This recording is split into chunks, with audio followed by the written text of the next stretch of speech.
महाराष्ट्राचा शिवराणा, आई जिजाऊचा तान्हा, देई स्वराज्याचा नजराणा. जिजाऊंच्या कार्यकौतुकाचे महत्त्व सांगणारे एक पात्री नाटक घेऊन आली आहे स्नेहल जाधव. हो जिजाऊ, राजमाता जिजाऊ. हो हो, अगदी बरोबर ओळखलं का? आम्ही आहोत राजे शिवरायांच्या मातोश्री जिजाऊ. जाधवांची कन्या भोसलेंची सून, जाधवांची कन्या भोसलेंची सून, शोभांची माता भाग्य कोणते अजून. स्वातंत्र्यात यश, कीर्ती, स्वाभिमान, मातृत्वाची देण लाभलेल्या लखुजी राजे जाधवांच्या घरी म्हाळसा राणीच्या पोटी आमचा जन्म झाला. आमच्या जन्माच्या वेळी प्रत्येक दारात रांगोळी काढण्यात आली, तोरणे लावल्या गेली. इतकंच नव्हे तर हत्तीवरून साखर देखील वाटण्यात आली आणि आमचे नाव ठेवण्यात आले जिजा. आमच्या लहानपणापासूनच आजूबाजूला सरदारांची वर्दळ, युद्धांचे डावपेच, रयतेची गाराणी, न्यायनिवाडा हे सर्व तर नित्याचेच होते. आम्ही युद्धकला शिकलो, घोडेस्वार होणे, तलवार चालवणे हे आम्हाला खूप आवडत असे. म्हाळसा राणीच्या इच्छेखातर आम्ही 6 भाषा देखील शिकलो.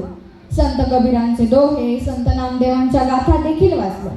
पुढे शहाजीराजे भोसले यांच्याशी आमचा विवाह झाला. आमच्या मनात स्वातंत्र्याची पहाट होऊ लागली. आम्हाला एकूण 6 अपत्य झाली व शेवटचे अपत्य शिवराय हे होते. शिवरायांच्या माध्यमातून आम्ही स्वराज्य निर्मितीचे स्वप्न पाहिले होते. आम्ही बाळ शिवबावर लहानपणापासूनच चांगले संस्कार केले. त्यांना माता भगिनीचा आदर सत्कार करायला शिकवले. सर्वांना सन्मान न्याय देण्याचे धडे दिले. शिवबांनी शूरवीरांना न घाबरता कठीण प्रसंगाला तोंड दिले. लहानपणापासून जीवास जीव लावणारे मावळे त्यांनी जमवले होते.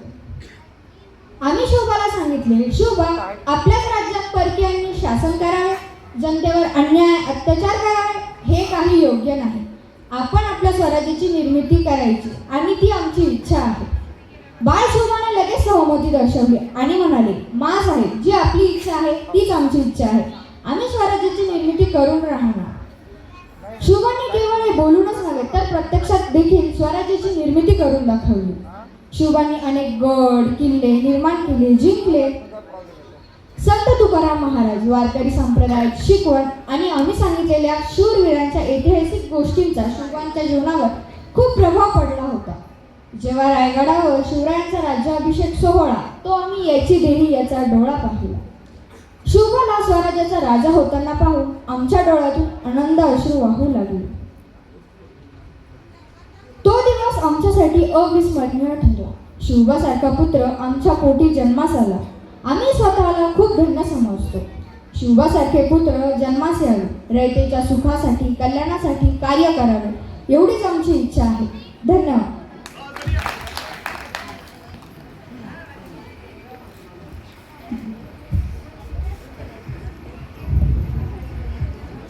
यानंतर प्रौढ महिला विद्यालय